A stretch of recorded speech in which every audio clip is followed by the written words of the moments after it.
we're going to start taking a look about the connection between Riemann sums and these animals called definite integrals and how area, so we have the connection between area and our Riemann sums.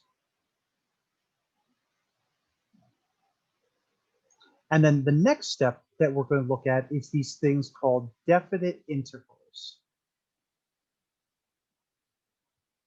All right, so you probably recall that we had a continuous function. Right? So let's say we have something like this. We have our continuous function f of x over some given interval, a and b.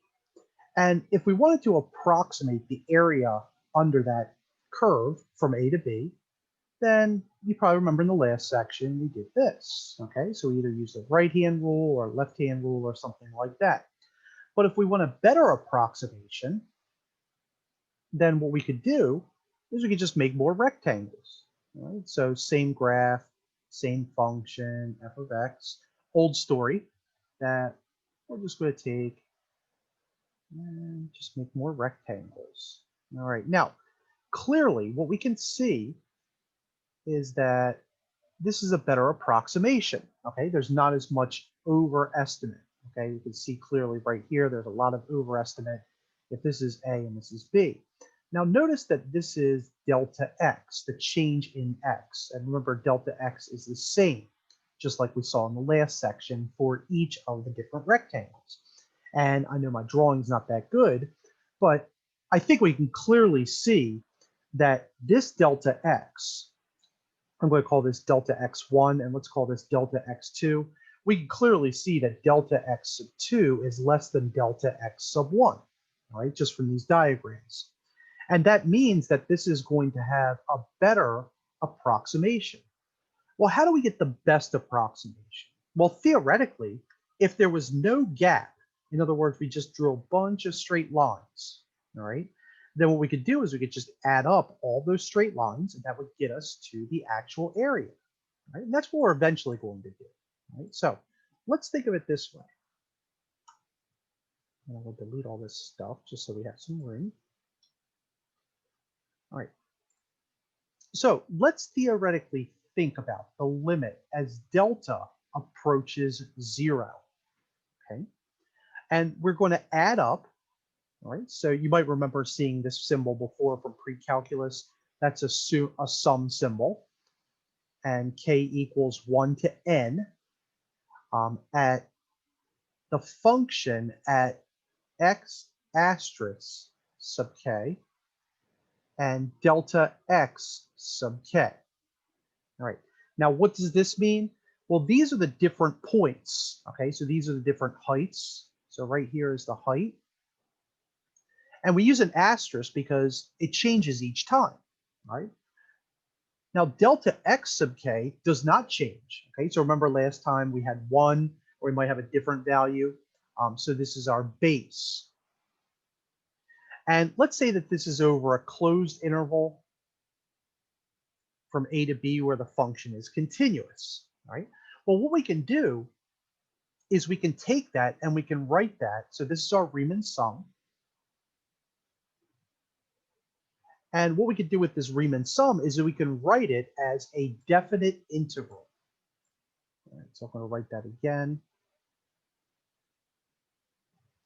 And we can rewrite this as something called a definite integral. All right, so in our definite integral, right, instead of having this sum right here, that's going to be represented by the summa. Okay, so that symbol right there.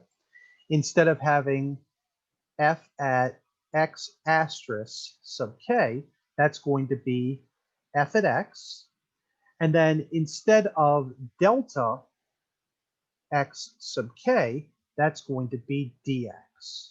Okay, and then right here we have our integral from a to b, or our interval. So that's going to be the integral from a to b of f at x dx. Okay, so all we're doing is we're just really keeping the idea that we have a base times a height. Okay, so this is still our base, right?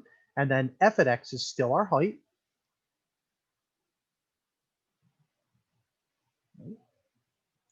And instead of using a summation symbol, we're going to use a summa. Okay, so an integral. Um, A is known as the lower bound or the lower limit of integration. Okay, so this is a lower bound.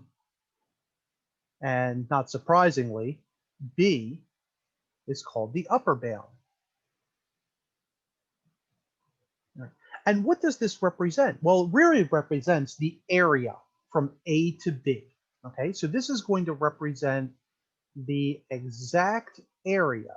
Okay, so this whole thing is going to represent the exact area from A to B under a curve.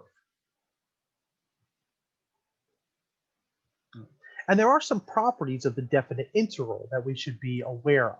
Okay, so in other words, and I'm just going to draw this out really quickly. Let's just say for some reason that in our previous graph that we had, so we had this function and we had this, and let's say that this was 5 for some reason, A to B, and let's just say this is our function f at x. Then what we would say is that the integral from A to B of f of x dx is equal to 5. All right, so that's what that really represents. It's a real number value, and it's of a function. As long as it's continuous over the interval from A to B, it's going to be bound by A to B, and the function is just going to be the sum of all of those rectangles, an infinite number of them. Right. Properties. So one of the properties is that if I take a constant from A to B of f of x dx, I can just factor that constant out of the integral. And that's exactly what we saw earlier with indefinite integrals. Okay, so with definite integrals, we can do the same thing.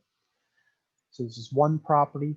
Another property is that if we add or subtract two functions over the same bounds, so f at x plus or minus g of x dx, that's going to equal the sum and difference of the two separate integrals. So that would be equal to the integral from A to B of f of x dx plus or minus the integral A to B f at x, or g of x, excuse me, not f.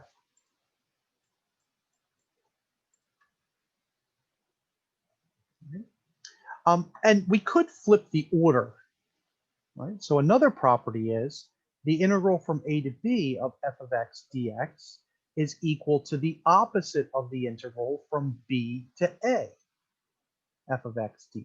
Okay, so we can flip the order in which the integral is evaluated at, but that's just going to give us the opposite. When we're evaluating these integrals, the definite integrals, sometimes we get an area below the curve. All right, and that's something called the net area is what we're really interested in. And so we have this idea of the net area. And let's say for some reason, let's say we have a function that looks like this. Okay, so in fact, a lot of trigonometric functions do something like this. And let's say this is A, and this is a point B, and this is a point C. Right? And let's say that this is 13 for some reason, this area, and let's say that this area is 3. Right?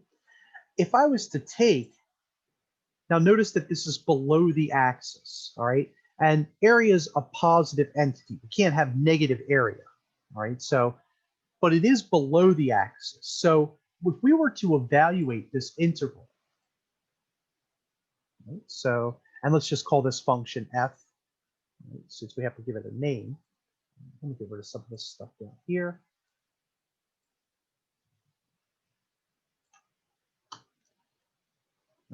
Now this integral from b to c of f at x dx is actually equal to -3 because it's below the axis. Right? This right here, the integral from a to b of f at x dx is equal to just +13. Right? And so If I wanted to find the net area, well, then what I would do is I would just say that the integral from a to c of f at x dx, not a to b, but a to c, is going to be equal to 13 plus -3, which is 10. All right, so we call that the net area. All right, um, and so again, it's below the axis, so it's negative. If the area is above the axis, then we're going to represent that by positive values, even though we know that there's no such thing as negative area. All right, so using these concepts of the definite integral, now what we're going to do is we're going to look in the next video at some applied problems. All right, so we'll stop here, and in the next video, we're just going to apply these concepts.